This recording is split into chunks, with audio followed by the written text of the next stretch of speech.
আল্লাহ সেদিন পড়বে আনার রহমান,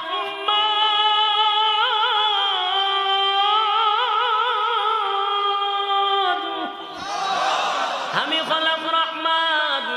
আল্লামাল কুরআন, আমার মৌলা যখন ভিন্ন ভঙ্গিমায় তেলাওয়াত করবে, তেলাওয়াত চলতে থাকবে চলতে থাকবে। মানুষগুলার অবস্থা এখন জাগাত নাই, লাফাইতে লাফাইতে মানুষগুলি বেহুশ হয়ে যাবে। মানুষগুলা হেলতে থাকবে, ঝুলতে থাকবে।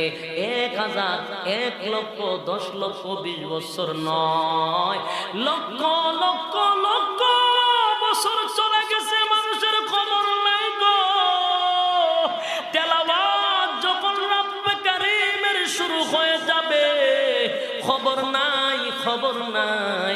কত লক্ষ বছর চলে গেছে, মাওলার কোরআন তেলাওয়াতে আর দিদারে মানুষগুলা মুগ্ধ।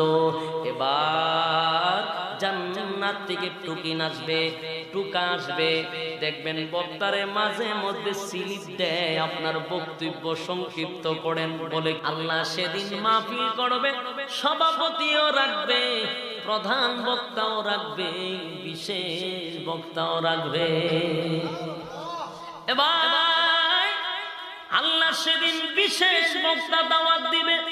দাউদ আলাইহিস সালাতু ওয়াস সালামকে প্রধান বক্তা হিসেবে দাওয়াত দিবে গো।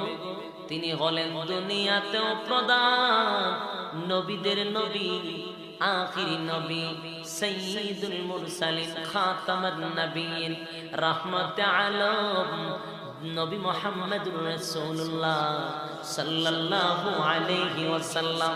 জান্নাতের তিনি হবেন প্রধান বক্তা।